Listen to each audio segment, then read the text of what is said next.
구독자 여러분 안녕하세요. 무지건강 박쌤입니다. 참 애매한 날씨들입니다. 지난주에는 제가 동영상 찍을 때 반팔을 입고 찍었었는데 오늘은 또 긴팔을 입었습니다. 아주 날이 너를 띱니다. 너를 띄기 때문에 이게 뭐 어떻게 맞춰서 옷을 입어야 될지 사실 되게 난감한 기후들이 계속되고 있습니다. 이럴 때 제일 이제 요즘 주변에도 감기 환자들이 되게 많거든요. 항상 조심하시기를 다시 한번 또 기원드립니다. 생각보다 굉장히 많은 분들이 지금 감기에 시달리시고 그래서 또 여러 가지 문제들이 생기는 것 같은데 어쨌든 간에 이럴 때일수록 몸을 좀 따뜻하게 유지하시는 것이 가장 좋은 방법이 아닌가 생각을 해봅니다. 지난주에 이어서 이제 파트 3 우리 몸 다스리는 소금의 자연 치유력이라고 해가지고 70페이지에 이제 첫 번째 좋은 소금과 나쁜 소금에 대한 얘기들이 나옵니다. 수많은 식품 가운데 인간의 생명을 유지하고 건강을 지켜나가는데 반드시 필요한 것이 바로 소금이다. 사람의 몸은 세월이 지나면 낡아지는 의복과 달리 신진대사라는 훌륭한 소생 능력을 가진 신비한 생명체다. 소금은 물과 함께 인체가 자연 치유력을 발휘하고 생명 활동을 유지하는 데 중심적인 역할을 한다. 앞서 설명한 것처럼 세포막 사이의 전이차와 농도를 유지하고 효소 및 에너지 활동을 포함한 모든 생명 활동에 관여할 뿐 아니라 인간의 유전자 코드를 작동하는 생명의 사령탑으로서 기능하기 때문이다 라고 얘기를 합니다. 그러니까 소금이 지금 많은 분들이 생각하는 것처럼 이렇게 굉장히 나쁜 영향만을 주는 것은 결코 아닙니다. 그런데 왜 이렇게 그런 얘기들이 대두됐는지 안타까운 면이 없지 않아 있는데 나트륨과 소금을 구분을 못하기 때문에 나타난 현상들이 아닌가라는 생각을 해봅니다. 사실은 나트륨과 소금은 철저히 좀 구분을 하실 필요가 있습니다. 그 인식의 차이가 되게 중요한 건데요. 소금의 진정한 가치를 깨닫지 못한다면 인류는 암을 비롯한 각종 질병의 고통에서 결코 벗어날 수 없으며 지구온난화 등으로 인해 성큼 다가올 이름 모를 전염병으로부터도 결코 안전하지 못할 것이다. 이게 꼭 암뿐이 아니고 여러 가지 문제들이 사실은 있습니다. 왜냐하면 아이가 9개월 동안 엄마 뱃속에 있을 때 그 양수는 0.9%의 생리 식염수거든요. 소금물이라는 얘기예요. 아이 몸에는 면역 체계가 없습니다. 그 아이를 보호해 줄 수 있는 건 소금물이기 때문에 그렇습니다. 이게 자연의 이치라는 거죠. 그런데 그것이 그냥 우리가 먹었다고 해서 우리 몸을 마구 피폐하게 만든다고 한다면 아마 소금은 인류 역사에서 선택되지 않았을 겁니다. 천일염은 인체의 부조화를 해결할 수 있는 물질인데 반해 99.8%의 염화나트륨으로 구성된 정제염 같은 화학염은 인체의 생명활동 자체에 해를 끼치는 것은 물론 자연치유력까지 떨어뜨린다. 이처럼 몸에 해로운 소금을 오래 섭취하면 인체 기능이 둔감해지기 때문에 몸의 병균이 침입해도 감지하거나 반응하지 못하는 콘크리트 체질로 변해버린다. 이 때문에 생명활동이 무너지고 자연치유력이 손상되거나 망가진 몸은 곳곳의 부조화로 인해 암과 같은 중병에 걸려도 감지하지 못한 채 병을 키우게 된다. 즉 소금 자체가 아니라 나쁜 소금이 인체를 쏟고 병들게 하는 주범인 것이다. 그러니까 결국은 소금은 나쁜 음식이 아닌데 정제염이나 염화나트륨 자체가 높은 것들이 잘못된 소금이라는 얘기예요. 실제 암, 고혈압, 당뇨, 심장병, 신장병, 뇌졸중 등 현대인의 질병은 대부분 신진대사에 장애가 생겨 발생한다. 소금은 신진대사를 방해하는 물질이 아니라 오히려 원활하게 하는 물질이기 때문에 싱겁게 먹어야 한다는 주장은 소금의 본래 기능을 정확히 모르는 데서 기인한다고 할 수 있다. 오히려 암과 같은 질병을 예방하고 치료하기 위해서는 공해와 중금속 등의 독성 물질을 중화하고 해독해 체외로 배출시키는 역할을 하는 좋은 소금을 충분히 섭취해야 한다. 소금은 흡착력이 굉장히 뛰어납니다. 그래서 나쁜 물질들이 소금에 사실 많이 있어요. 그래서 그 소금을 막 먹는 것은 사실 위험합니다. 천일염이라고 하더라도 옛날 저희 자랄 때는 어머니들이 저희 어머니께서도 그렇게 했지만 벽돌을 세워놓고 소금 가만히 사다가 세워놓습니다. 그리고 실밥이 나오는 쪽에다가 밥그릇을 하나 받쳐놨었죠. 그러면 시간이 지나면 그 밥그릇에 물이 점점 차입니다. 그건 뭐냐면 소금에서 간수가 빠지는 거죠. 간수가 빠지면서 나쁜 물질들이 같이 빠져나가는 겁니다. 그래서 천일염도 그냥 그 자체를 먹는 게 좋은 게 아니고 사실은 간수를 뺀 소금을 먹어야 우리 몸에 굉장히 보약이 되는 겁니다. 그래서 자연치유 하시는 분들 중에서 TV에서도 나왔던 분들도 그렇고 자연치유 중에 하나가 뭐냐면 암이 있는 부위에 된장을 찜질을 하는 거죠. 된장 찜질을 하는 거죠. 그러면 된장도 소금으로 만들어내지 않습니까? 물론 원재료는 콩이지만 소금에 절여서 만들어내기 때문에 소금이 그 나쁜 성질을, 그 독소들을 흡착을 해내는 겁니다. 그만큼 소금은 나쁜 물질을 많이 붙잡아 납니다.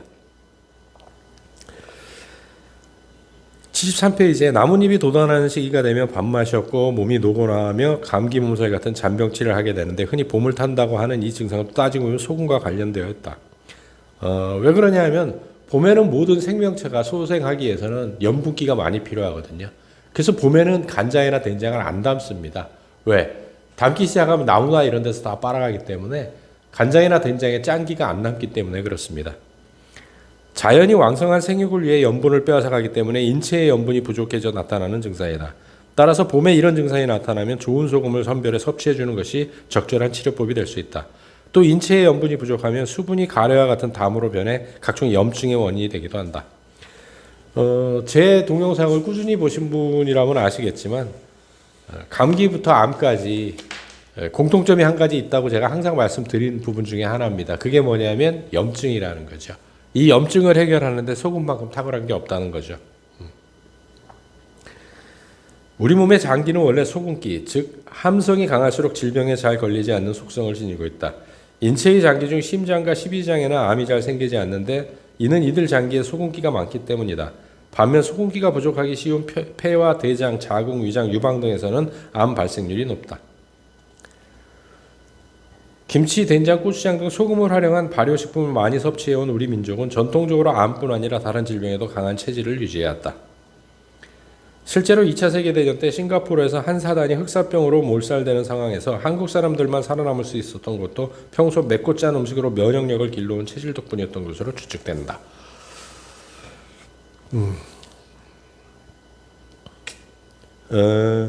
현대의학이 제가 어느 책에선가도 말했지만 현대의학은 소금을 먹으면 안 된다고 하면서 소금을 제일 많이 소비하는 곳이 어디냐면 병원입니다. 아닌 것 같죠. 링거. 아파서 병원에 입원해본 사람은 알겠지만 병원에서 환자를 대상으로 가장 먼저 취하는 조치가 바로 링거를 놓는 것이다. 이 링거액이 무엇인가? 인체의 체액과 같은 0.9%의 염분 농도를 띤 생리식염수 아닌가? 실질적으로 그렇습니다. 앞에 어느 책에서도 제가 이런 말씀을 드린 적이 있는데 제일 많이 씁니다. 그 수술 중에 심장 쓰지 않게 저 링거를 꽂아놓고 수술을 합니다. 사실은. 그래야 심장이 안 쓰거든요. 근데 왜 역으로 소금을 먹으면 심장마비, 그러니까 심장병에 걸린다고 자꾸 그 혈압이 올라가고 그런다고 하는지를 사실은 잘 이해하기가 저는 개인적으로 어렵다고 생각을 하거든요. 그런데 이제 염화나트륨만을 지속적으로 섭취하면 인체는 체액과 같은 성분이 아니라 독수를 품고 있는 것과 다를 바 없게 된다. 이렇게 독수를 품고 있는 인체가 오염물질이나 화학물질, 약품 등에 지속적으로 노출되면 어떤 결과가 초래될까? 효소의 생명활동에 지장을 줄 뿐 아니라 그 정도가 지나치면 유전자까지 손상시켜 DNA의 명령을 교란시킨다. 이로 인해 비정상적인 단백질이 생성되면서 인체 곳곳에서 암세포와 같은 돌연변이 현상이 나타나게 되는 것이다. 이때 인체의 면역력이라도 강하면 돌연변이 현상을 예방하거나 저지할 수 있겠지만 독수를 품고 있는 인체는 면역력이 떨어져 아무런 대응도 할 수 없게 된다. 병을 예방하거나 치료하기에 첫 번째 조건은 우리 몸의 체액부터 정상으로 되돌리는 것이다. 체액이 정상적이지 않은 상태에서는 아무리 약물 치료를 해도 효과는커녕 오히려 인체에 해를 끼치는 도구로 작용할 수 있기 때문이다라고 얘기를 합니다. 친절하게. 그래서 이제 파트 3의 1장이 끝나고 2장 이제 천일염대 인공화학염에 대한 얘기들이 나옵니다. 천일염에도 염화나트륨이 80% 이상 들어있는 것은 사실이다. 그러나 염화나트륨 단독으로는 독성이 강해도 80가지 이상의 미량 원소와 섞여 있을 때는 독성이 중화돼 오히려 약성을 발휘하기까지 하는 것으로 알려져 있다. 이처럼 뛰어난 자연의 선물을 비위생적이라는 이유로 미량 원소인 미네랄을 모두 없애놓은 염화나트륨만을 농축시켜 인공의 맛까지 첨가한 것이 바로 정제염인 인공화학염이다. 그러니까 이런 걸 계속 먹으면 어렵죠. 간수 뺀 천일염을 좀 그걸로 간을 맞춰서 드셔보십시오. 음식 맛도 훨씬 더 풍부하고 우리 건강에도 좋습니다.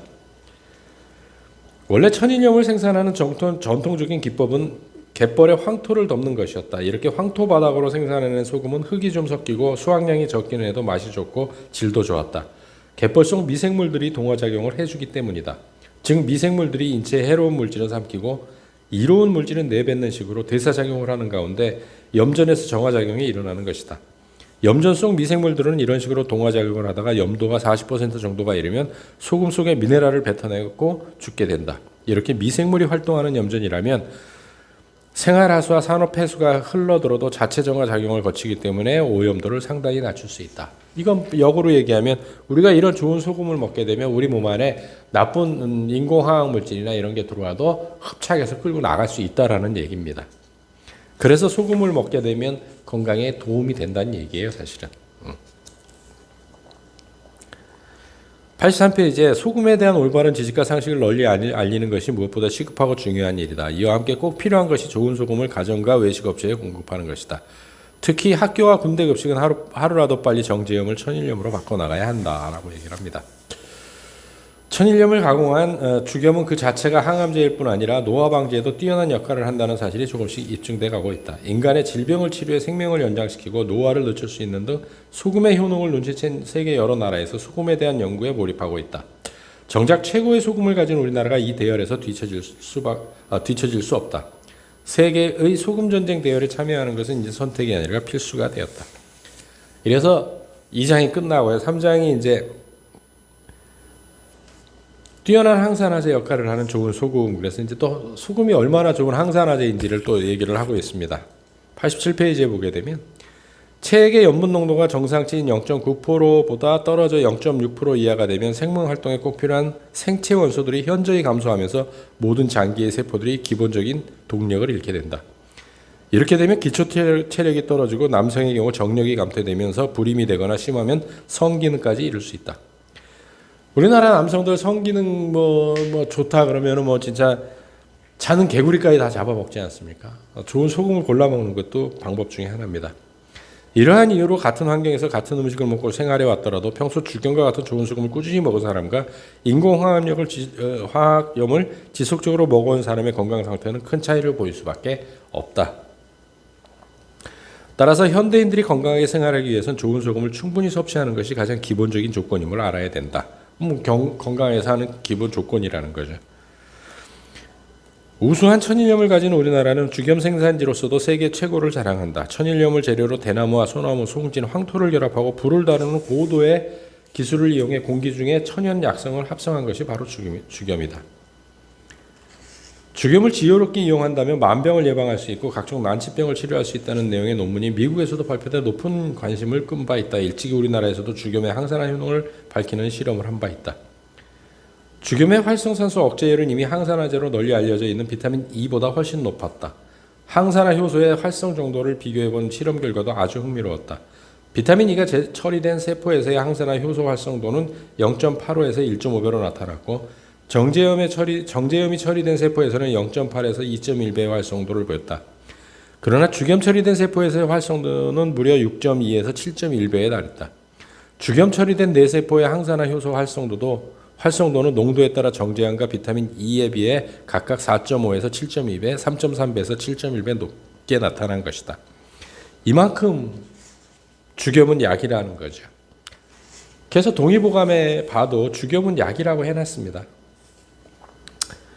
90페이지에 보게 되면 소금을 대나무통에 넣고 굽는 이유는 대나무의 중력이 소금에 옮겨가도록 하기 위해서다. 대나무에는 유황성분이 많은데 유황성분은 굉장히 몸에 필요한 미네랄이고 또 굉장히 좋은 성분입니다. 마늘에도 들어있죠. 이 유황은 몸속에 들어온 각종 화학물질이나 중금속을 대소변과 피부를 통해 인체 밖으로 배출시키는 역할을 한다. 원래 맑고 깨끗한 공기 속에 많이 들어있는 성분으로 공해로 가득 찬 대도시에는 턱없이 부족할 수밖에 없다. 이 때문에 대나무 속 유황 성분을 소금 속에 합성시키기 위해 생대나무통에 소금을 넣어 순간 고열 처리하는 것이다. 이렇게 만들어진 소금은 짠맛도 덜하고 혹시 있을지도 모를 천일염 속의 유해 성분이 제거될 뿐 아니라 인체의 유해 물질을 배출하는 기능도 뛰어나다. 이 소금을 미네랄 소금이라 부른다.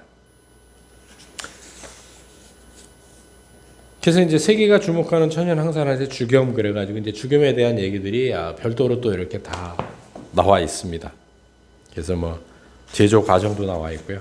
이래서 3장이 끝나고 94페이지에 이제 소금의 자연치 우려 그래갖고 소금이 인체에서 하는 역할만 제대로 이해해도 인간은 질병으로부터 훨씬 자유로울 수 있다. 특히 환경오염과 잘못된 식습관, 약물과 스트레스 등으로 병들어가는 현대인일수록 소금의 순기능을 제대로 알고 섭취하는 것이 중요하다. 소금은 기본적으로 우리 몸의 자연 치유력을 향상시키는 놀라운 효능을 가지고 있기 때문이다. 현대인은 자동차, 배기가스 같은 각종 공해 속에서 호흡하면서 농약과 살충제 등에 찌든 오염된 음식을 먹고 물을 마시며 살아간다.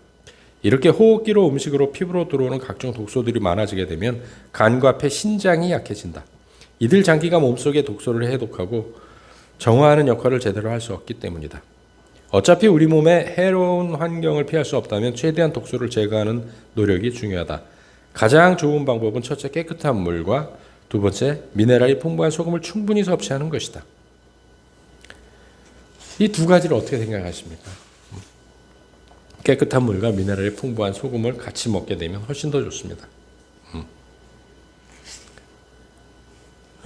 우리는 지금 진짜 너무 안 좋거든요. 그래서 뭐 우리 몸에 이제 해로운 것들이 잘못된 식습관도 있고 스트레스와 과로도 있고 영양가다 원활치 못한 배설, 그러니까 숙변 이런 얘기들이죠.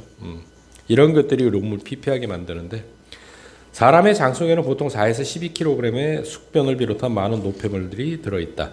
이 노폐물은 장 속에 오래 머물면 부패하면서 독소가 혈액을 타고 전신으로 퍼지는데 이것이 만병의 원인이 되기도 한다. 특히 채식보다는 육신, 즉 짠 음식보다는 단 음식을 즐겨 먹는 사람일수록 노폐물이 잘 배설되지 못한 채 장 속에 남아 문제를 일으킨다. 여기에 인공화학염이 정제염까지 섭취하게 되면 장 속에서 활성산소가 다량 발생하게 되는데 이 활성산소는 장내 유익균 대신 유해균을 활성화해 장내 이상 부패를 촉진시킨다. 그래야 장 속에서 암세포가 자라는 원인으로 작용하는 것이다. 그러니까 모든 세균이나 박테리아, 바이러스도 마찬가지지만 소금물에 견딜 수 있는 건 별로 없거든요. 물론 전혀 못 버티는 건 아니지만 소금이 들어가게 되면 많이 그냥 살균을 해버릴 수 있는 거죠. 사실은 상당히 좋은 겁니다. 우리가 마신 물은 장에서 흡수돼 혈관을 타고 온몸의 세포로 운반된다. 이때 좋은 소금을 충분히 섭취해주면 혈액의 흐름을 좋게 하고 인체의 모든 대사가 원활하게 이루어진다. 또 물을 따라 이동하는 소금은 혈액 중에 콜레스테롤이나 중성지방의 수치를 줄이는 기능을 하며 소금 속의 백금 성분이 뼈를 단단하게 견고하게 만들기도 한다. 물을 충분히 마셔야 하는 또 다른 중요한 이유는 기관지나 위장의 점막처럼 세균이나 바이러스가 침투하기 쉬운 부분을 보호하기 위해서다. 좋은 소금과 함께 물을 충분히 섭취해 이런 부분을 촉촉하게 적셔두면 소금의 면역 기능이 활발해져 세균이나 바이러스가 쉽게 침투하지 못한다. 이거 그냥 기분 내켜서 쓴 얘기들은 아니지 않습니까? 또 몸을 맑고 따뜻하게 유지해주는 효과가 또 소금에는 있다는데 건강을 유지하고 자연 치유력을 회복하기 위해 아무리 좋은 물과 소금이 있어도 인체가 막지 못하면 그 기능을 다하기 어렵다. 몸을 맑게 유지하기 위해서는 무엇보다 장을 비우는 것이 중요하다. 우리는 하루에 3번 이상 음식을 먹고 배변은 아침에 한 번만 하는 것을 원칙으로 알고 있다. 그러나 건강한 사람은 음식을 먹을 때마다 매번 변이를 느낀다. 현대인은 잘못된 음식과 생활 습관 등으로 인해 심각한 변비 증상을 겪고 있다. 여기에 잘 씹지 않는 나쁜 습관까지 더해질 경우 음식물의 25% 정도만 소화 흡수되고 나머지는 배설되거나 노폐물로 축적되는데 인체의 대사 기능이 원활하지 못한 사람일수록 노폐물로 축적되는 양이 많아져 살이 찐다. 제가 노상 말씀드렸지 않습니까? 3끼 먹는 사람은 3번 똥을 넣어야 되고 2끼 먹는 사람은 2번 똥을 넣어야 정상이라고요. 3, 4일에 한 번씩 넣는다고 규칙적으로 그렇게 넣으면 변비가 아니라고 하는 얘기는 잘못된 거라는 생각을 빨리 가지셔야 됩니다. 몸속 노폐물은 다른 질병을 유발하기도 한다. 노폐물이 장 속에서 부패해 독소가 피를 타고 전신으로 퍼지면 그 독소를 해독해야 하는 간에 무리가 오고 간이 미처 해독하지 못한 독소는 신장을 해치게 된다. 결국 신장에서 피를 제대로 걸러주지 못하게 되면서 탁해진 피가 심장과 혈관에까지 영향을 미친다. 장 속 노폐물은 대장에 직접적인 문제를 일으키기도 한다. 장벽에 작은 주머니 같은 낭이 생기는 개실이 원인이 되기도 하고 폴립과 염증이 원인이 되며 심하면 대장암을 일으키기도 한다.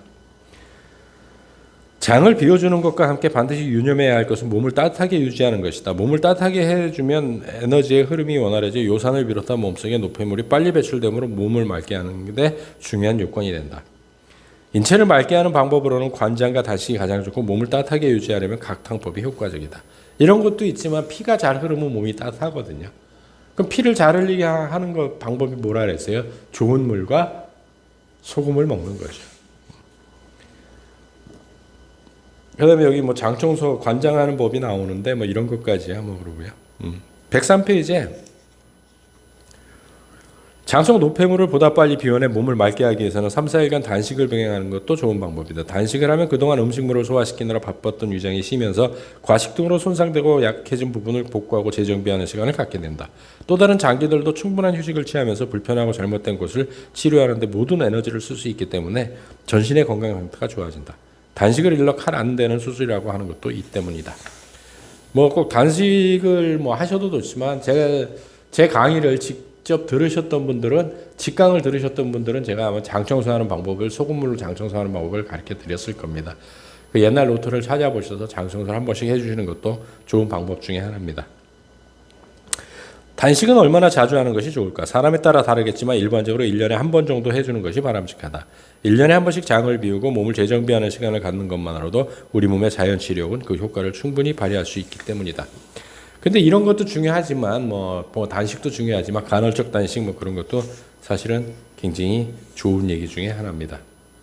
또 하나 뭐 이제 뭐 몸을 따뜻하게 하는 뭐 각탕법이 나오는데 뭐 그런 것도 괜찮고요. 또 쑥뜸 얘기도 나옵니다. 그래서 이제 4장까지가 끝나게 되고요. 5장 이후로 그 이후로 되게 됩니다. 그래서 제가 구독자분들이 제 동영상을 보실 때도 항상 말씀드리는 것이 뭐냐면 모든 병의 근본 원인은 염증에 있다. 염증이라는 건 결국 독소거든요. 독소를 해결하는 가장 좋은 방법 중에 하나가 뭐냐면 음식 끼니수만큼 배변을 하는 겁니다. 그래서 배변 습관을 다시 들여야 됩니다, 사실은. 그래서 다시 어린 아이들만 배변 습관을 들이는 것이 아니고 어른들도 좋은 배변 습관을 들이는 또 한 주가 됐으면 좋겠습니다. 다음 주에 뵙도록 하겠습니다.